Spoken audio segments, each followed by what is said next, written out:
Hey guys, I'm Becca Kara. Welcome to Asagao Academy. For those of you who don't know, this is specifically the fan dating sim made where you date YouTubers in the normal boots. What is it? I wouldn't call it, what's the term? Network?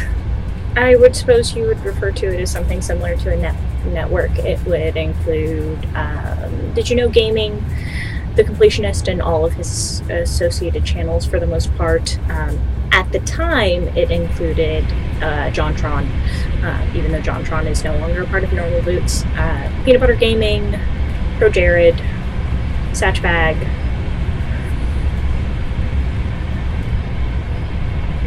and I feel like I'm forgetting someone, and I feel terrible if I've forgotten someone. It also includes people from the Hidden Block Network, such as Youngtown, Brutal Moose. I don't know Jimmy Wetzel. I don't know if he has a different YouTube name. I only know him as Jimmy, because I really only see him when he's doing stuff with Commander Holly or Game Grumps. So, yeah. I wanted to wear my I Only Date 2D Boys shirt, but I wore it and then had to give a dog a bath, so it is no longer clean. It had to go in the laundry. But I'm still wearing my completionist shirt. My 200th episode special shirt for the completionist.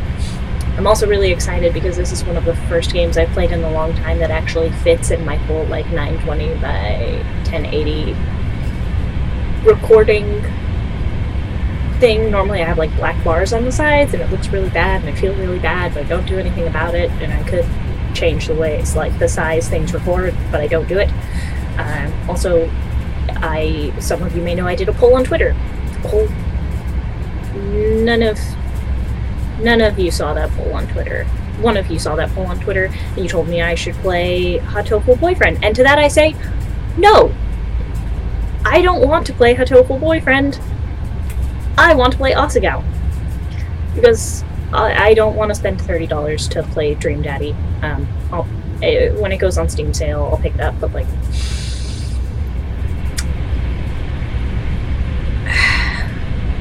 I have a plan for this. So I'll stop my rambling and we'll start narrating, and it's going to be narrating heavy, and you're all just going to have to look at my face while I read. And for that I apologize. Alright, end rant. The train made its way along the gentle curve of the coast of Japan, whisking me farther and farther from home. Across from me sat a boy, face half buried in a newspaper. He was deeply entranced in whatever article he was reading and hadn't spoken a single word to me, even when I asked if I could join him in the last compartment with any available space. He shrugged, nodded, and adjusted his newspaper without ever making eye contact. It had almost been an hour, in fact, and he hadn't once looked at me. Devoid of conversation, I took instead to counting the buttons on the pretentiously lush carmine seat cushions. 1, 2, 3, 21, 22... and so forth, over and over. Now and again, I turned to look out the window where the trees were blurring by. Blushing by? Sometimes the smeared green would break and reveal the quiet blue of the Sea of Japan. I love traveling by train. It is my favorite mode of transportation. Eventually, this rapidity made my stomach churn, and I went back to counting the buttons on the seat cushions. Why I decided to play something where I have to read when I trip over my own tongue all the time, I will never know, and I cannot explain that to you, but it seemed like fun. 1, 2, 3. The train compartment shuddered around us. My eyes wandered to the boy and his jacket. It wasn't the school-issued blue that I and the other students on the train were wearing. Instead, it was a green varsity-like jacket with an embroidered patch poorly sewn on the front. So you're a first year, then? He folded his newspaper neatly, set it in his lap, and looked at me with a half-interested gaze. Did he just catch me staring? God, I love that Jared sparkles. Now that the paper was gone, I saw his face. He watched me through heavy-lidded eyes. His hair was immaculately groomed, his teeth straight and blindingly bright. There was something about him, the way the light hit him, that made him look like he was almost... sparkling? Me?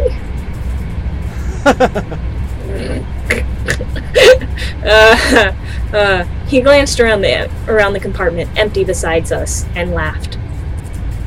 Oh. No, I'm not a first year. I'm a third year. Their train began to slow, metal wheels groaning against metal tracks.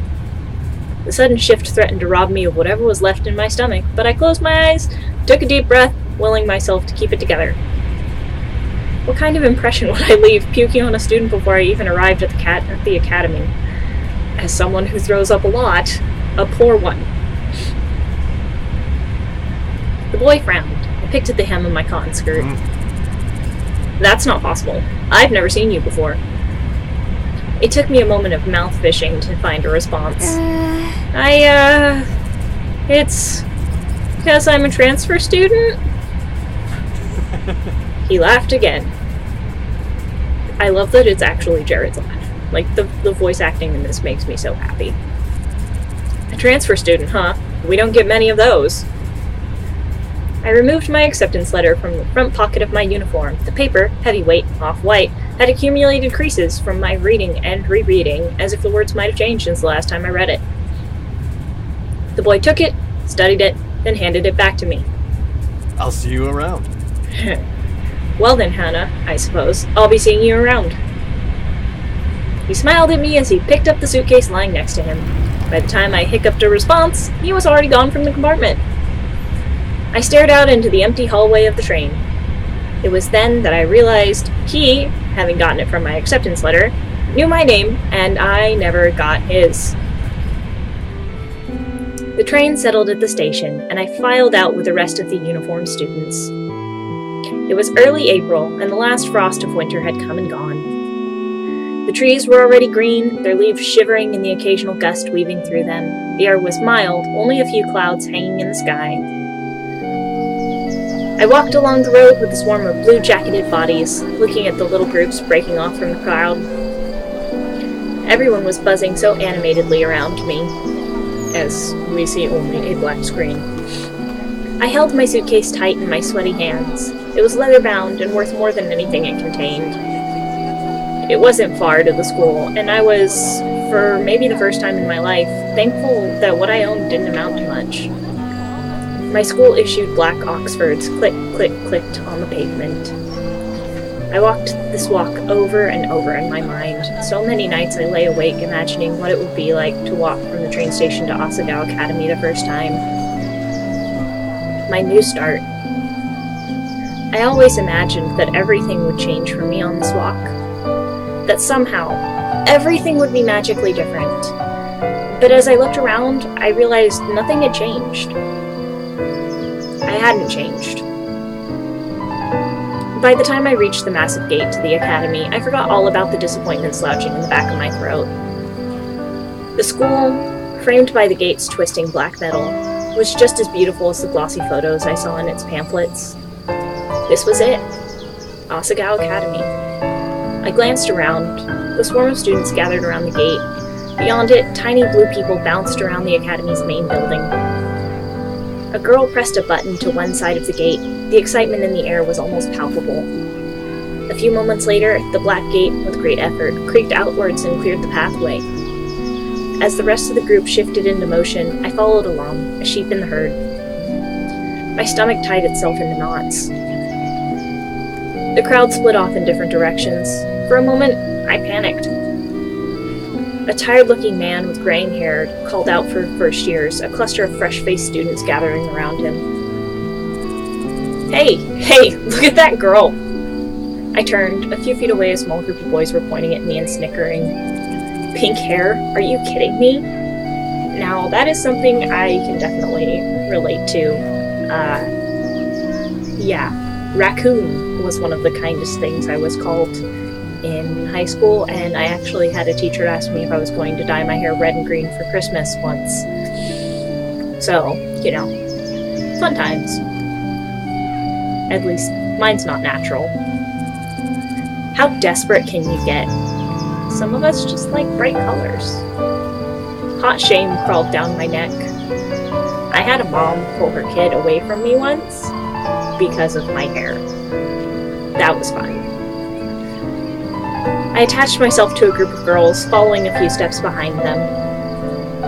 In the distance, cicadas hummed in time to my shoes crunching against gravel. My hair. It wasn't my fault that my hair looked like this.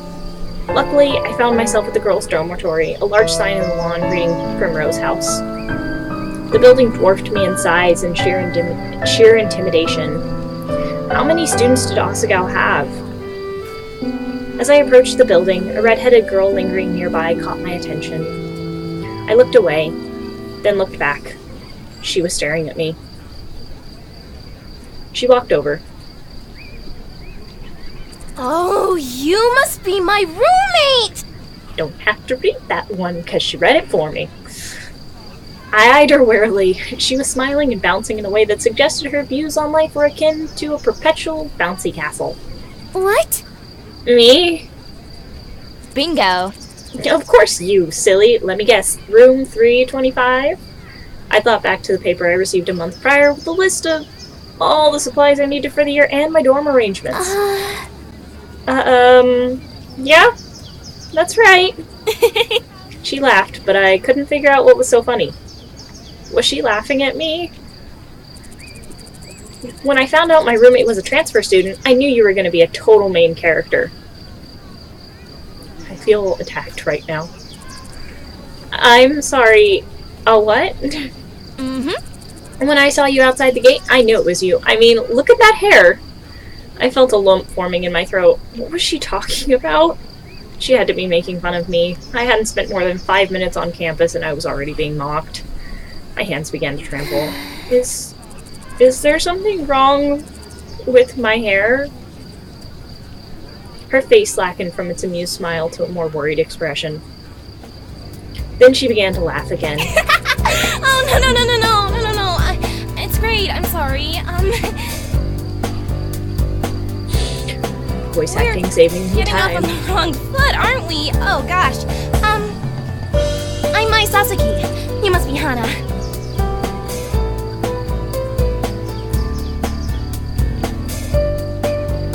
Oh, right. I'm reading this. I bowed my head. Sorry.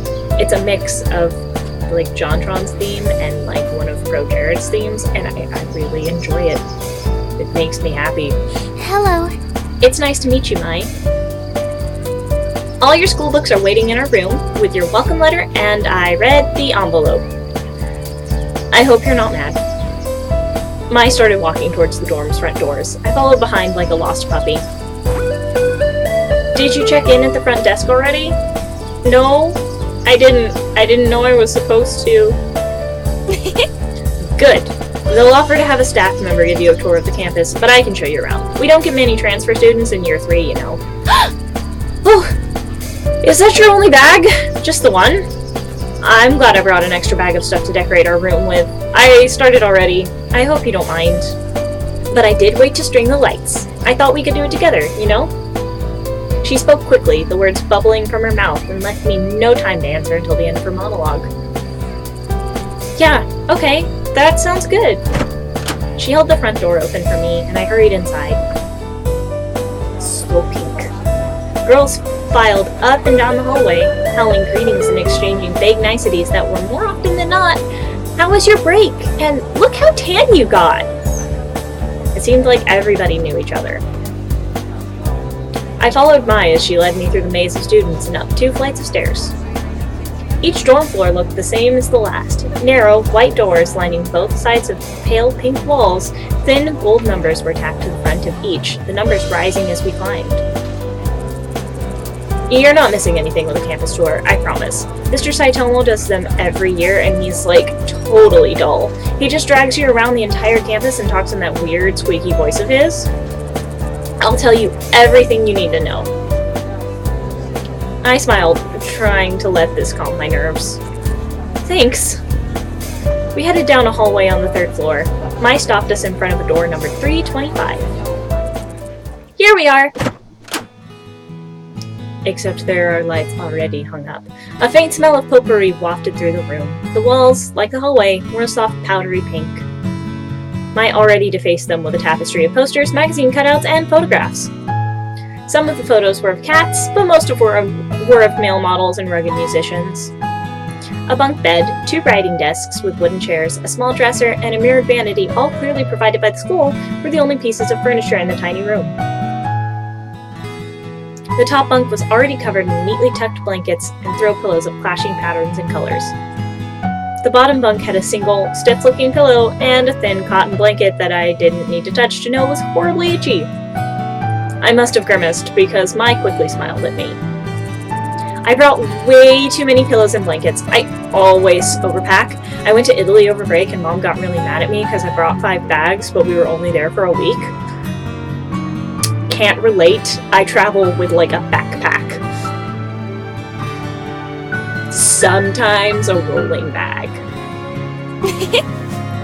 She laughed, pulled several blankets and pillows from her bunk, and rearranged them neatly on mine. A sudden twinge of guilt and embarrassment hit me. Perfection. There, that's much better. Thanks, Mai. I placed my suitcase on the bottom bunk and began to unpack its contents. Several changes of clothing, pens and pencils, empty notebooks, a few photographs of my father, a dilapidated stuffed rabbit, and an old portable radio and a small black box.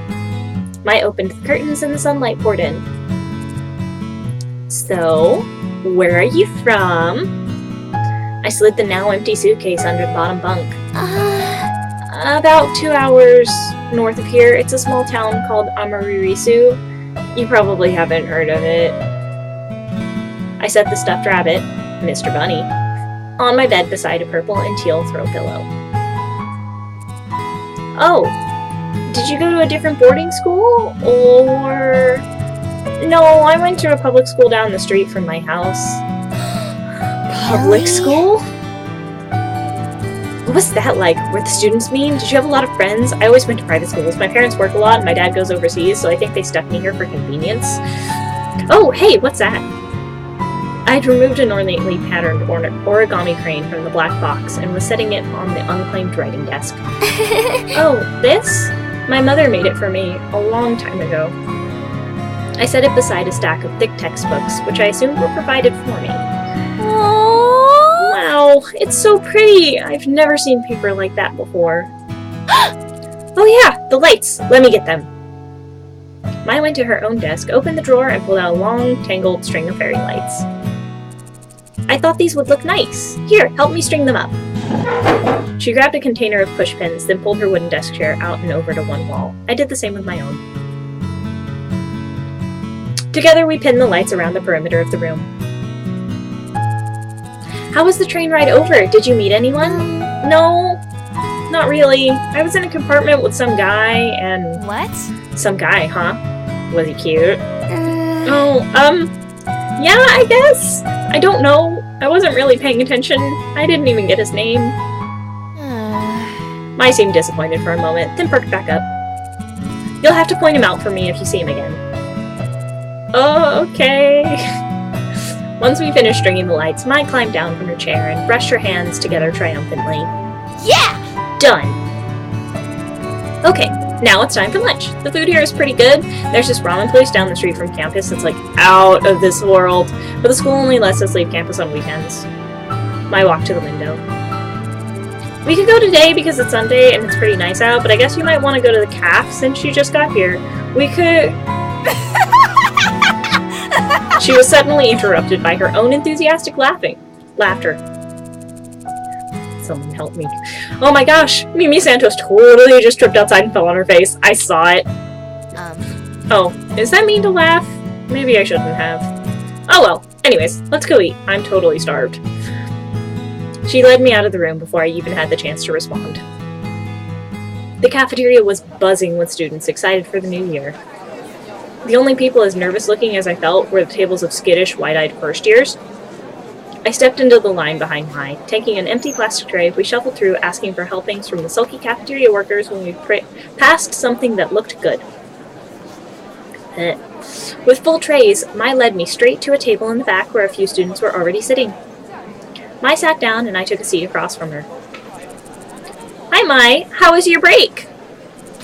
It was good. I went to Italy and Spain. Dad fell off a ski jet and broke his ankle.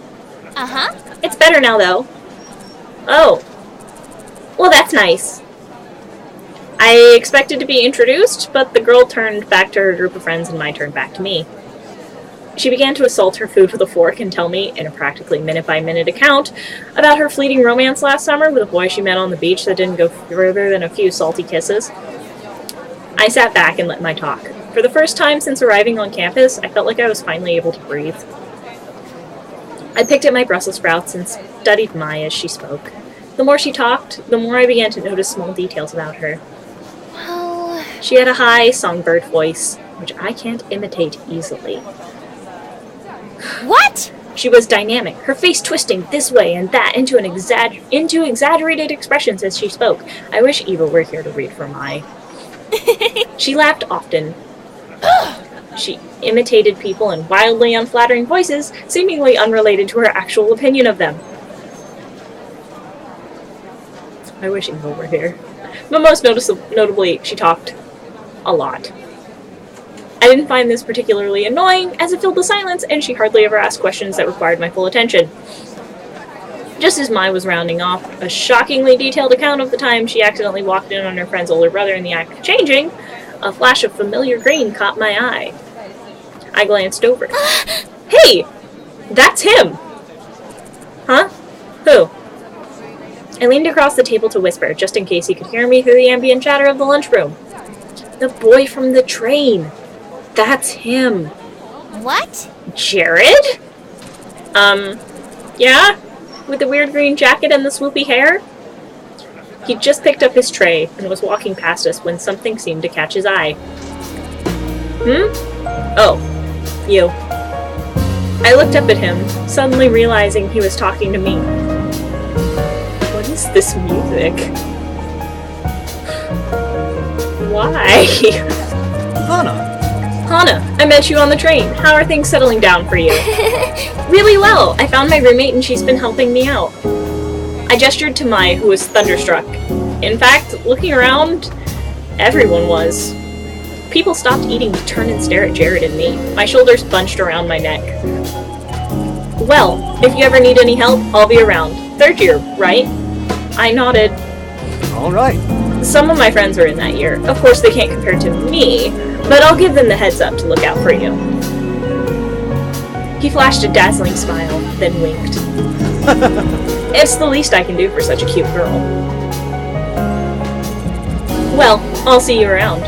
So part of why the whole Jared thing is so funny is because I actually watched Pro Jared and his wife Heidi play this game together, and it was really cute, and they wore cosplay, and Heidi made Jared the normal Boots Club jacket, and she was dressed as Hana, and she had the wig, and it was cute, and it was adorable. It was adorable.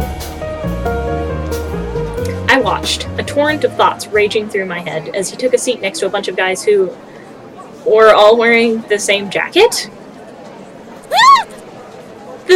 That's Jared! She tore her eyes away from him and looked at me. He's so cute! He's the most beautiful guy in school. Oh, Jared. I can't believe he just looked at me.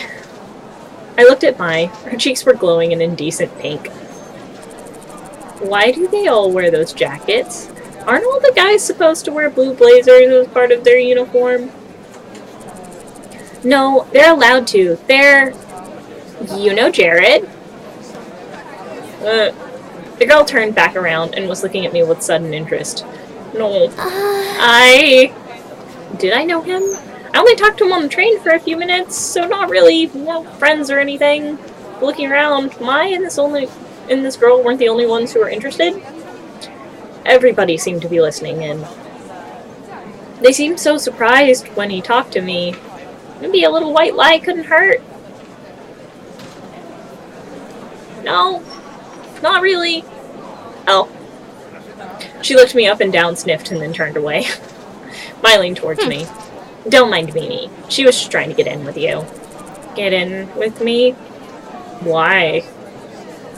Well, you asked me about those guys and their jackets, right? Those are their normal Boots Club jackets. They're... What? What's normal Boots Club? Oh! I did forget someone! I forgot those 3 dudes on the end, and I can't remember... What do they run? They run something, and I can't remember. Now I feel bad. I knew I forgot someone, and I'm a horrible person. I missed that entire line of dialogue. Oh well. They get together and play video games, or something. That one right there is John, also known as Jontron. His bird's name is Jock. John is also the president of the drama club here at school. Next to him is PBG. He and John founded the Normal Boots Club together. PBG is one of the best soccer players on our team. Then there's Gerard. People call him the completionist because he's obsessed with completing things. He has the biggest itty-bitty kitty collection I've ever seen. What up? Next to him is Jared, also known as Pro Jared. He's a model. Then there's Satchbag, but everyone calls him Satch. He's like crazy smart. Those guys over there are Paul, Nick, and Josh. They write a column in the school newspaper called Continue. That's what they do. Shit. Paul, the one standing up, is the student council president. And the guy on the end there is Shane. He knows more about video games than anyone ever. She exhaled a dreamy sigh into her mashed potatoes. So, my favorite playthrough of this is actually the one that Gerard and Alex did on Super Beard Bros. Not only because Gerard was making Alex play and he was sitting there like, I'm gonna help you date me, because that was super funny, but also because every time Shane was on screen, it would zoom in. They made their editor, who I think for that series was Pat, but I'm not sure, zoom in on Shane and start playing God Save the Queen for a few seconds. And every time that happens, I lose my shit. And yes, this episode's going to be long because it's just an intro and you have to bear with me and we'll make it through this. So, how would someone, join the Normal Boots Club? You don't choose the boots, Hana. The boots choose you. What does that even mean? You have to be presented with the boots to be in the club. And they're like super selective. What are the boots? The club has this boots statue. It's like the one on their patches, but it's gold plated. It's their mascot. I guess they do this weird initiation ritual with it. Ritual? I hear they fill a room with candles and wear these totally creepy robes during initiation. This year 2 girl said she saw it once and they were all like chanting around the boots and it sounded like they were talking backwards. But I don't believe her, and even if it's true, I don't care if they're a cult because they're all really hot. Do they have a lot of friends? Yeah, tons of friends. I'd say they're the most popular kids in school. I mean, everyone in the school totally looks up to them. I bet they could get any girl in school too. Or boy, for that matter. Hey, are you gonna eat your cake? I shook my head and pushed the plastic tray across the table to her. For the remainder of lunch, I listened to my talk about Jared through mouthfuls of half-dissolved frosting. Back at the dorm, I sorted through the pile of textbooks the school left for me. My radio was playing a poppy tune, equal parts music to static. My fervently scribbled in a notebook at her desk, hunched over it with strikingly poor posture. Hey! I feel attacked again. Hey, Mai? She didn't bother to look up. Am I supposed to have a textbook for History 309? She shuffled through the papers on her desk before producing a thick textbook. A demure man in a powdered wig frowned at me from the cover. Yeah, this one. I sighed. I don't have that one. The school must have missed it. Mai shrugged and set the textbook back in her pile. They have a bunch at the library. You can just check one out. Where's the library? Mai rifled through her notebook and wrote something down. She tore the page out and handed me a crudely drawn map. Oh. Okay, well, I'll be back in a little bit. took me at least 20 minutes to find the library. By the time I realized I was holding the map upside down, the sun was setting. We are going to stop this. Actually, I'm going to scratch behind my glasses for a second. Readjust my headset, and I need to get my frames adjusted. Okay. Click. The library was much larger than I expected.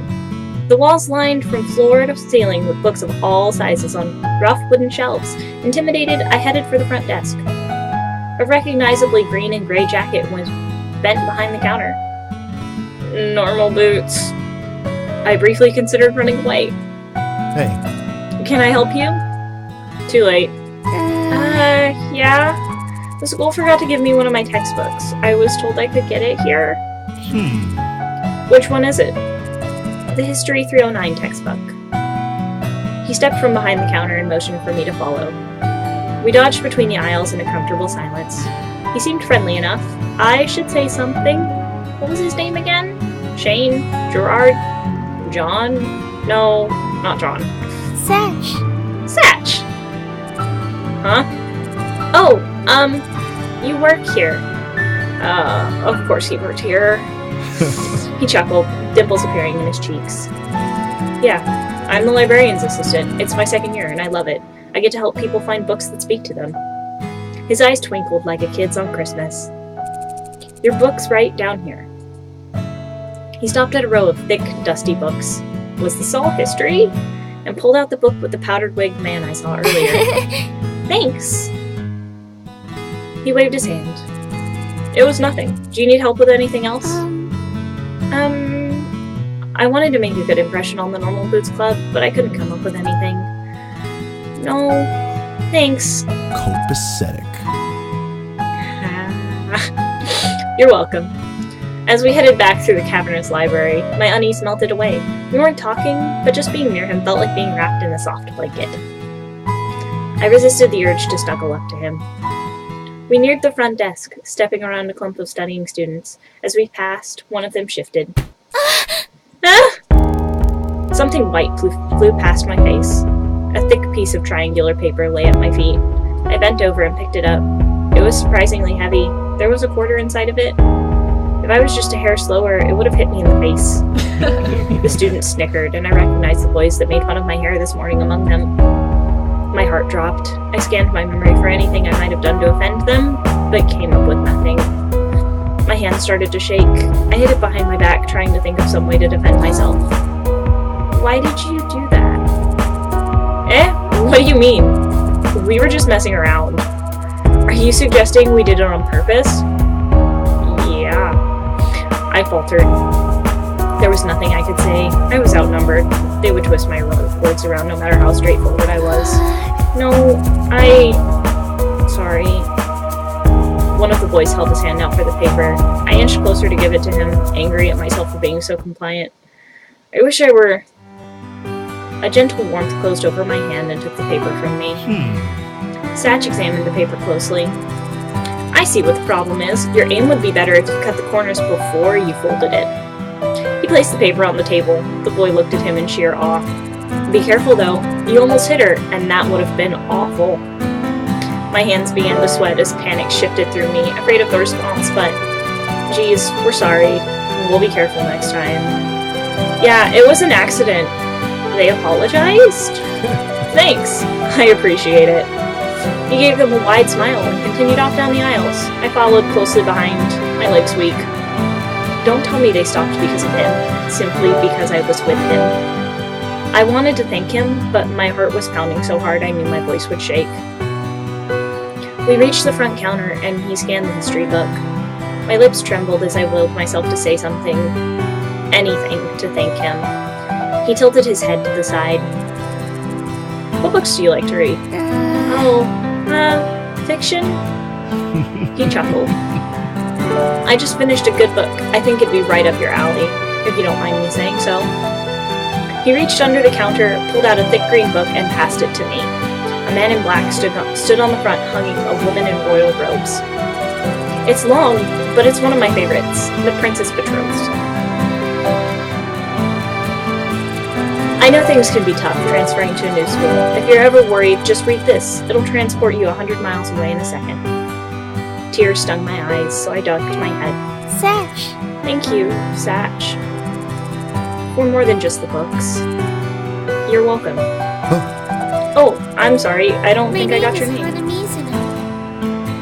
My name is Hana Mizuno. I'm a transfer student. Hana. Well, it's nice to meet you, Hana. Let me know how you like the book. I will. That couldn't have gone better.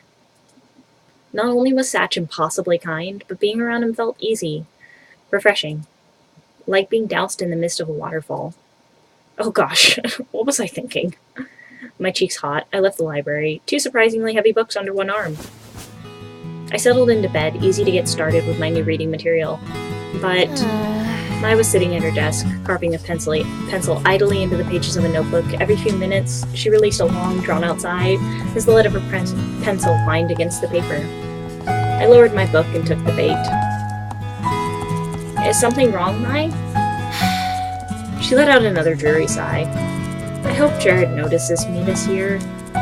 Does Jared know you like him? My whirled around in feigned shock. What? I don't like Jared. Oh. I closed my book and set it aside, deciding to play along. Well, have you at least tried talking to him? No. I mean, I have before. Why don't you try again? She bobbed her head from side to side, considering this like it never crossed her mind before. Yeah, maybe I could do that. Satisfied, I picked my book back up. Have you ever had a boyfriend, Hana? What? Huh? Me? No, never. Really? Never? Never. I bet you 10,000 yen that you meet a totally cute boy here and fall in love by the end of the school year. You're crazy. I buried my face back in my book, barring Mai from any further discussion. Fall in love by the end of the year? Me? If I were a betting kind of girl, I'd take that bet.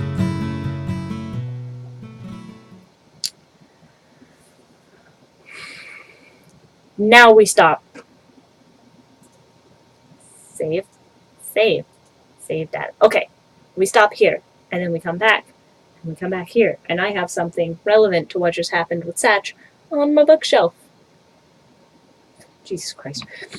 And my chair decided to spin. Okay, so that was Asagao Academy. This is going to be a really long first 2 episodes because there's a lot of just stuff we have to get through before we get into any, like, character story path.